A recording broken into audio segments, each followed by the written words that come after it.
Someone called me from a number I didn't recognize. Who could it be? I wondered aloud as I picked up the phone and said, "Hello." The voice on the other end responded, "It's me, Kevin, your son. Look, I get that you and Dad aren't together anymore, but you need to start acting like a mom. I'm in high school now, and I can't keep dealing with your problems forever, okay?" Confused, I asked, "What do you mean? Why are you calling me?" Kevin's tone turned sharp. "I'm telling you, you need to pay my child support and school fees, and do it soon. It's because of what you did, cheating and all, and now you're trying to get money from Dad. You're out of your mind." His words made me angry. "Kevin, who is this? I never had any children." "What? Are you kidding me? Are you in denial?" He shot back. "Stop playing games." Kevin must think I'm joking, but I'm serious. Like I said before, Kevin isn't my biological son. About 14 years ago, I was married to my ex-husband for about 3 years. During that time, our relationship didn't change much, and I thought we got along pretty well. We often went out together on our days off. My ex-husband had a busy job that required him to travel for work about half of the month.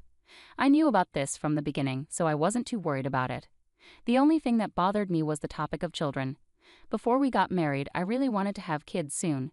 We both had our own plans and priorities though. Even though I thought having kids was the right thing for us, I didn't want to push him if he wasn't ready. So I was patient and didn't rush him into anything. After 3 years of marriage, my ex-husband hadn't mentioned having children, which started to bother me. Finally, I brought it up one day. "What do you think about starting a family now? 3 years have passed, and waiting longer could make it harder for us to have kids." "Yeah, but work is really hectic right now." "When will it not be hectic?" "Seriously? You've been saying that forever, and we're still in the same place." "I understand work is busy, but if you keep using that excuse, it makes me wonder if there's more going on than just work." "What do you mean by that?" "I haven't done anything wrong," I said, feeling confused. The conversation felt strange. I didn't suspect my ex-husband of cheating, but I was concerned that things might start to seem suspicious. However, his reaction made me think otherwise. He's keeping something from me, I thought to myself. With that in mind, I decided to investigate. As I looked into his words, actions, and his behavior when I questioned him, I discovered the truth about what he was really doing on his business trips. It wasn't just cheating, it was much worse. My husband was living a double life. Half the month he was with me, and the other half he was with another family. The most shocking discovery was that this other family included a child. That child turned out to be Kevin. Did you just call me? Kevin was only about 2 years old then, too young to fully grasp what was happening. It was a situation with mixed feelings, fortunate and unfortunate at the same time. Knowing someone would get hurt, I decided to talk to the other woman later. She seemed to have heard about me from my ex-husband, nodding slightly when she saw me. From our first meeting, she didn't come off as particularly friendly. Amidst the tension, we quickly got to the point.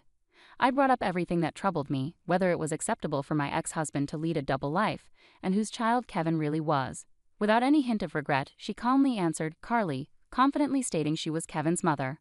It seemed my ex-husband had kept this a secret from me, but she had no qualms about it. I couldn't help but feel overwhelmed by the situation.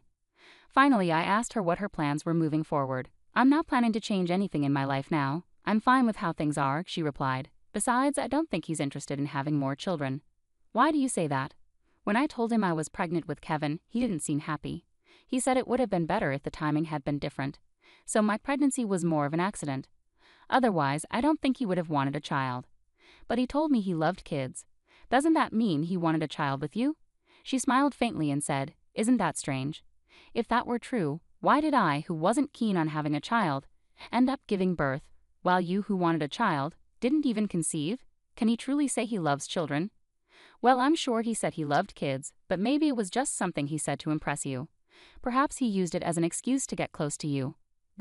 I wanted to argue, but I couldn't find the words. It felt like she had hit upon something true, and it made me question whether my ex-husband had been sincere about wanting children despite his actions saying otherwise. In the end, I started to believe the other woman was right. I felt powerless, like the best I could do was seek compensation. She seemed calm about it, which only made me feel worse. A few days later, I filled out divorce papers and handed them to my husband, telling him I would also be seeking compensation. He probably heard about it from the other woman. My husband accepted everything without questioning me. What was the point of it all? Why did this man even marry me? There was only one thing I couldn't stop wondering about. On the day I packed up and left, I asked my ex-husband, "Why did you marry me? I just don't understand." "I'm not sure either. I often wonder why we got married in the first place. If we didn't even know, maybe we shouldn't have." "Yeah, maybe. If we hadn't, you wouldn't have to deal with a divorce now. But hey, you married me because you liked me, right? We both made a mistake. Let's move on to a better life now.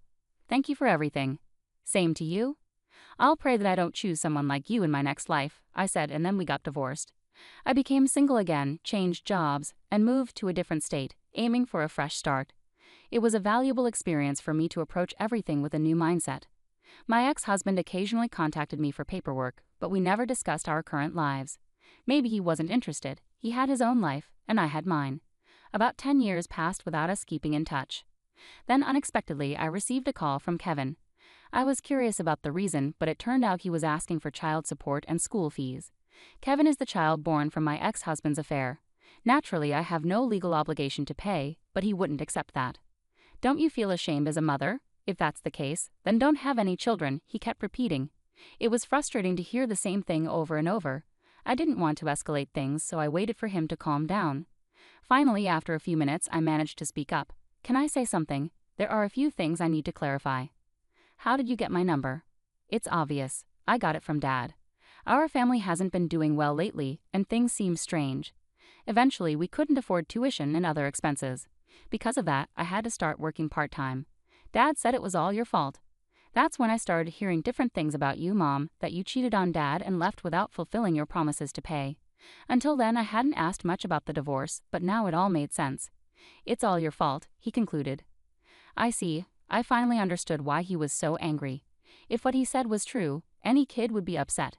But my ex-husband had lied to Kevin, and unbelievably, he had turned Kevin against me. Hearing this made me furious. It's a hassle for my ex-husband to reappear in my life now that we're divorced. However, it's also heartbreaking to see Kevin being misled like this. From my point of view, he's a stranger, but I couldn't just ignore the situation and walk away, saying it's not my problem. After remarrying and having children with my current husband, I felt a responsibility as a parent to do the right thing. Kevin, now 16, seemed old enough to hear the truth. Kevin, everything I'm about to tell you is the truth. If you need proof, like a DNA test, I can arrange it. Can you listen to me for now? I asked. Yeah, Kevin replied hesitantly. As I revealed each detail, he grew increasingly agitated. If what you're saying is true, why did Dad have me call you earlier? Kevin asked, confused. Kevin, you mentioned you're working part-time. What are you doing with the money? I inquired. Saving it for me. Our family's been struggling financially lately, and I wanted to help out with debts. High school isn't mandatory anymore, so I don't need much, he explained earnestly. You're such a responsible kid. But have you ever wondered why, with that money, you can't cover your tuition and expenses? Well, sometimes my phone bill payment is late. I think Dad might be short on money. Is he working right now? He's working. He goes to the office regularly. I see. I have a bad feeling about this. Could it be that my ex-husband is using Kevin's money? With that suspicion in mind, I decided to look into my ex-husband's activities once more. Kevin, can you give me about 3 weeks? Haha, sure, that's fine. And please don't tell Dad about what we talked about on the phone, okay? Okay, I won't. So I decided to investigate my ex-husband further. I hired a private investigator and waited anxiously for the results. Some might say I'm going too far, but everything I do is for Kevin's sake. I wouldn't go to such lengths for anyone else. Even if people think I'm crazy, I don't care. Would I abandon a child who looks like he's on the verge of collapsing right in front of me? Absolutely not. I refuse to become that kind of person. Above all, I felt a deep anger towards my ex-husband for deceiving Kevin. Filled with this anger, I waited for the private investigator's report for 3 weeks. When the results finally arrived, I was shocked and furious. It turned out my ex-husband wasn't currently employed full-time. He was working as a temporary worker and had recently been laid off. Instead of actively seeking new opportunities, he was spending his time idly drinking or playing cards. Kevin believed his dad was working because he often dressed in a suit, but the truth was he was unemployed and not actively searching for a job. What angered me most about my ex-husband was how quickly he acted remorseful in front of Kevin. Seeing his dad like that, Kevin felt sorry and willingly handed over all his part-time job earnings. Little did Kevin know, his money was being squandered on gambling and drinking by his father. This situation couldn't be ignored. First and foremost, I needed to take action to help Kevin. With that in mind, I called my ex-mother-in-law, relieved that I hadn't deleted her number from my phone book. Hello. Oh, Ava. It's been a while. How have you been? Long time no see. What's on your mind? Is everything all right? I explained the current situation to my mother-in-law. During my marriage, she and her sister-in-law had been at odds with me. After the divorce, we hadn't kept in touch. However, it seemed she had heard about my divorce and understood that I had moved on with my life, so she wasn't upset at all. I see. I'm sorry I didn't mention it earlier. I thought it would be better coming from him, but he was cheating, wasn't he? My mother-in-law's voice took on a somber tone. As I shared all the details, she let out an angry exclamation over the phone. I understand now. It all makes sense. I wasn't informed about the birth because he had a child with someone else. He brought Kevin to see me, but I was told not to contact you because you needed space after giving birth. Some people go through mental instability or even illness during that time, so I respected your privacy. When I found out about the divorce, I felt sorry, but I didn't know how to reach out to you. Is that right? Now Kevin visits occasionally, and it brings me joy. Regardless of how he came into this world, he's not to blame. I want to support him and be there for him in the future. You've always been understanding. I'm actually relieved to hear you say that. I called because I wanted to ask you something about Kevin. Could you and your husband help raise Kevin together? Of course. Kevin worked so hard to earn money from his part-time job, only for it to be wasted on gambling. I think it's crucial to have a serious talk with him about that. I trust you to handle it, but I believe Kevin is sacrificing his future to support his father.